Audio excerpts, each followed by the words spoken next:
Hello everybody, welcome back to my YouTube channel. I'm Dr. Neha. You must have guessed from the very thumbnail of this video that this video is all about English prose writings. See, on our YouTube channel, we keep on starting series, or these series are exclusively useful for undergraduate students, for postgraduate students, and for the aspirants of NTA UGC NET examination and research.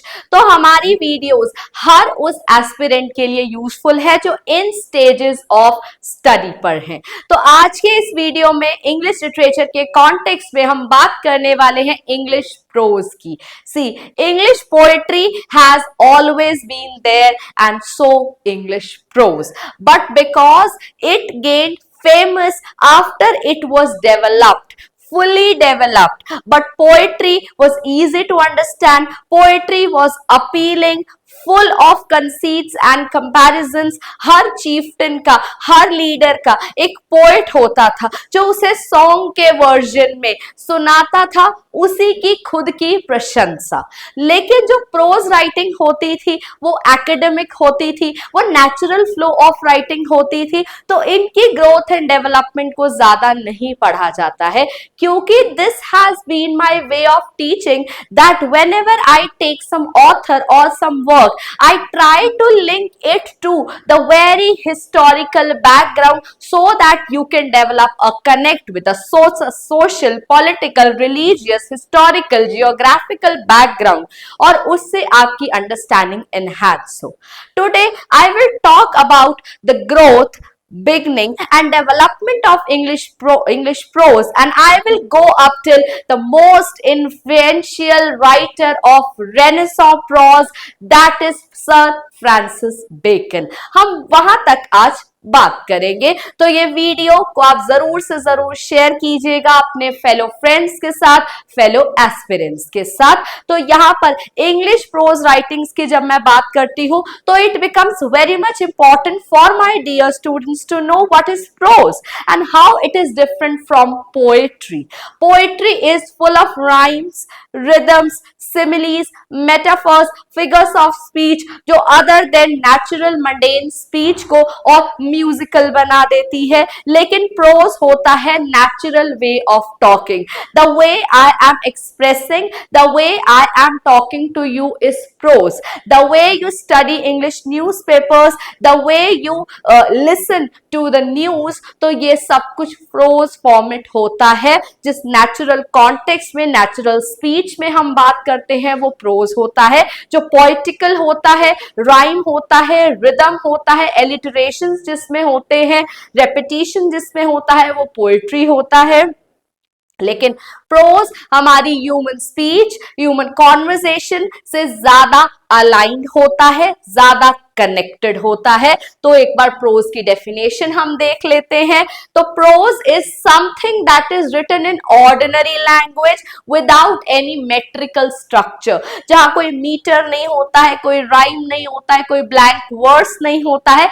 Just the way I am talking to you, that's a prose language I am utilizing. The way I will write my answer of Francis Bacon in my answer on my answer sheet, that will be the prose language. तो prose language हमारी journalism में use होती है, academic writing में use होती है, regular speech में use होती है। तो prose is something that is natural, and जब इस natural को more academic बनाने के लिए हिस्टोरिक, रिलीजियस राइटिंग्स में प्रोज को ज्यादा यूज किया जाता है। हाँ, पोएट्री को भी यूज किया जाता है, लेकिन हमारी अगर इंग्लिश लिटरेचर की बात करें, इंग्लिश रिलीजन की बात करें, तो क्रिश्चियनिटी की जो हमारी होली टेक्स्ट है बाइबल, वो भी प्रोज लैंग्वेज में लिखी गई है। तो initially it was written in Hebrew language, later on translations किए गए, लेटिन में ट्रांसलेट किया गया, लेटिन ट्रांसलेशन से इंग्लिश में ट्रांसलेट किया गया, so whatever the translations that took place of the holy text Bible, वो भी प्रोज लैंग्वेज में ही किए गए हैं। ये हमारे नेचुरल पैटर्न्स ऑफ स्पीच को फॉलो करता है। ये सब समझना बहुत जरूरी है अपने कंसर्न्ड राइटर्स को समझने से पहले। हमारे जो एसेज होते हैं, नॉवेल्स होते हैं, क्रिटिसिज्म होता है, बायोग्राफी होती है, जर्नलिज्म होता है, scientific writing, academic writing, normal natural conversation, वो सब प्रोज फॉर्म में होती है। तो that is why English prose is as important as English novel, as English poetry, क्योंकि ये शॉर्ट होगा, टॉपिकल एसेस होते हैं, आर्टिकल्स होते हैं, जर्नलिस्टिक राइटिंग्स होती है। आई होप आप समझ रहे हैं। तो बिगिनिंग्स की बात कर लेते हैं। इंग्लिश प्रोज डेवलप हुआ था एंग्लो सेक्सन एज में, जब एंग्लो सेक्शंस दो केल्टिक ट्राइब्स ने इंग्लैंड में आकर इन्वेड किया था, और यहाँ के जो किंग थे, king Alfred the great, who is famously known as England's darling king, because he prompted English learning, he prompted translations, Latin works को English में translate कराया गया।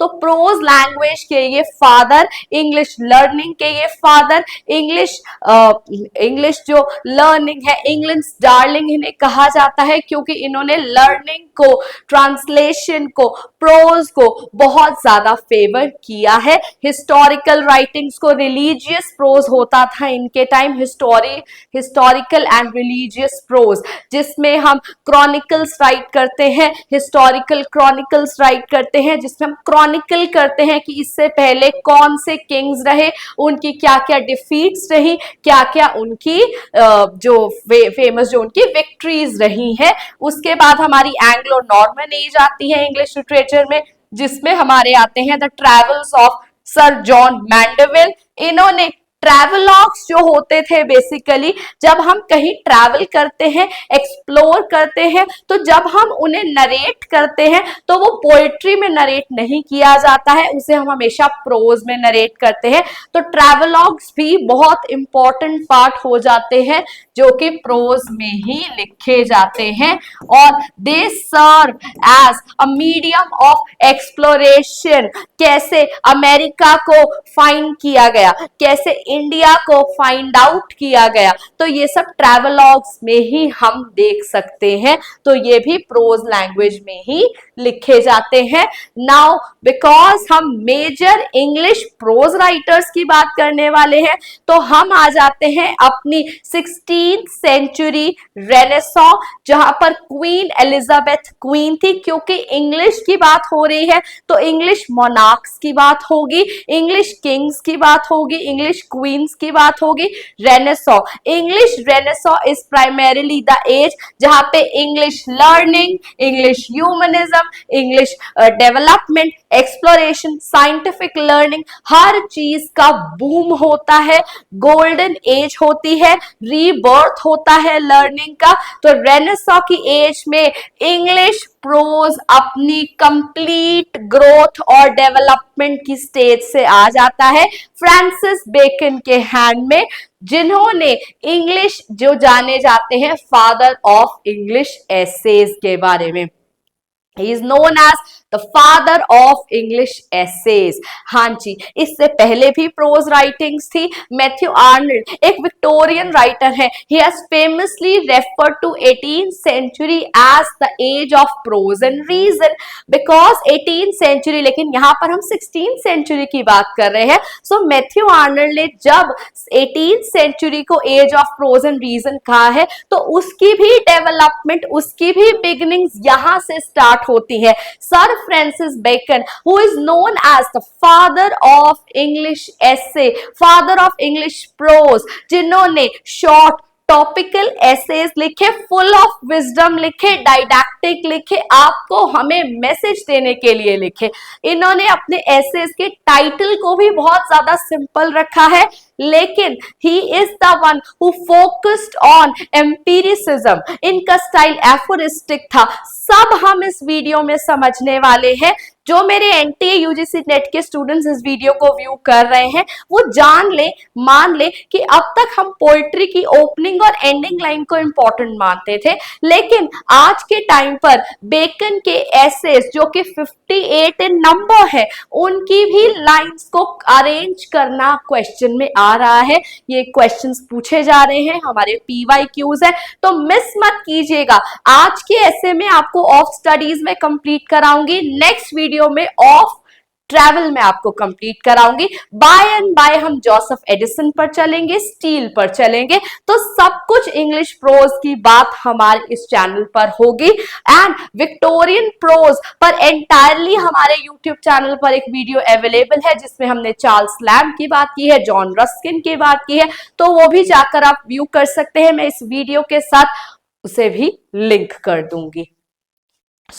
रेनेसां के टाइम पे 16th सेंचुरी में क्वीन एलिजाबेथ जो है वो हमारी मोनार्क थी, हमारी क्वीन थी, जिन्होंने इंग्लैंड को वर्ल्ड पावर बनाने का सपना देखा था। उन्होंने scientific learning, scientific advance, exploration, expedition हर चीज में सपोर्ट किया था।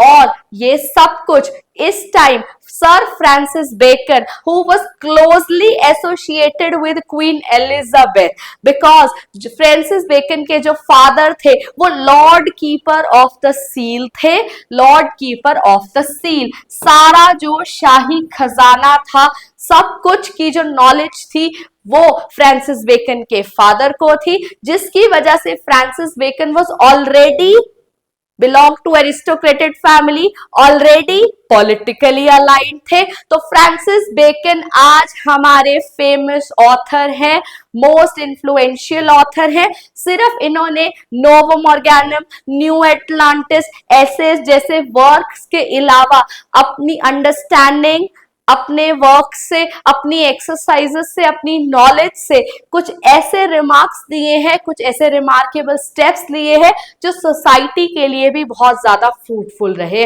Sir Francis Bacon, he was born in the year 1561. He is a major, influential, the greatest, the wisest and the meanest man of the world. Alexander Pope ने कहा है he was born in the year 1561. He passed away in the year 1626. He lived in the age, the golden age of the Elizabeth, where we have Shakespeare, Christopher Marlowe, Edmund Spenser, Sir Philip Sidney, उस वक्त के basically important well known faces थे।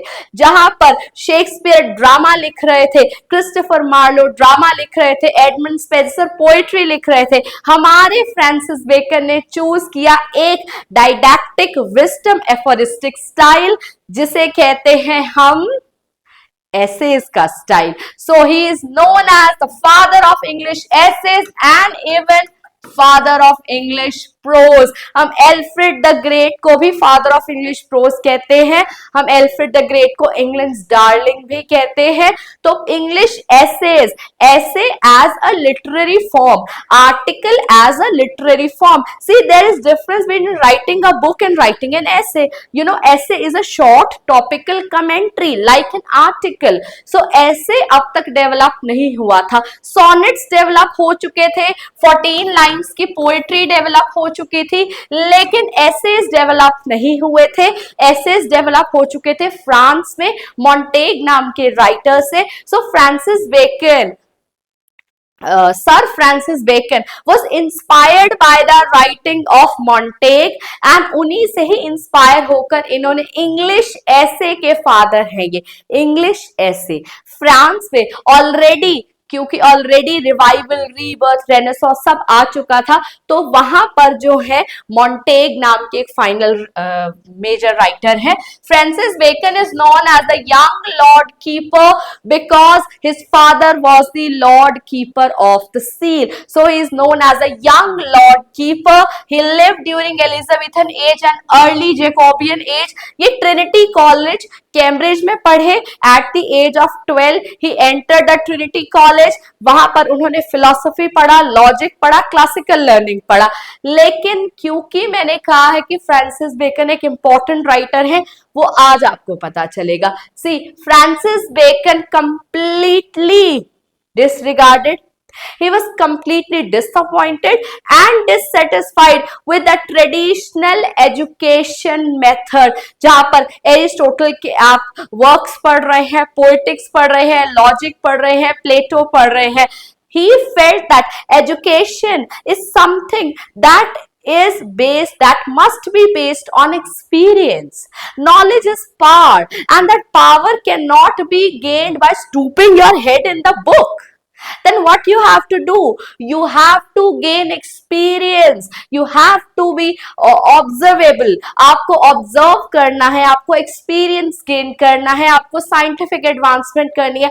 For that you need a very free, wise mind. So traditional education जो बहुत ही rigid होती थी, Orthodox होती थी, फ्रॉम दैट शैकल्स वो कहां पर लेकर आए हैं एजुकेशन को, that is free, that is full of knowledge, full of experience, full of everyday something. उनका जो फेमस ऐसे है ऑफ ट्रेवल, वो क्या कहता है, छोटे से ऐसे में वो बात कहते हैं, ट्रैवल से जो आप एक्सपीरियंस गेन कर सकते हैं वो आप बुक से भी गेन नहीं कर सकते. Travel is one such lively experience जिसे आप पेन डाउन जरूर करके रखें. So when you travel, your intellect increases. इस तरीके की राइटिंग्स लिखते थे. That is much more beyond that what Aristotle was writing about tragedies or Plato was writing about states and everything. So traditional education को ये negate करते हैं, ये मानते हैं, ये इनका कहना है knowledge is power. ये कहते हैं कि knowledge gain की जा सकती है observation से, experiment से और scientific inquiry से. Francis Bacon is already also associated with library sciences. He is the one who gave the idea that libraries should be there in order to prompt the habit of reading.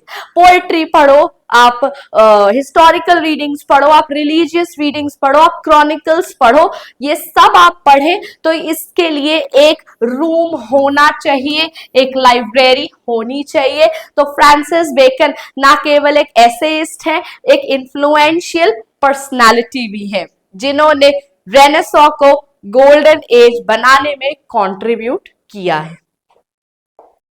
C essay as a literary form already France में, ये जो Montague है ये एक French writer है. So France में already essay as a literary form present था, लेकिन फ्रांसिस बेकन फ्रांस से लेकर के आए हैं इंग्लिश में.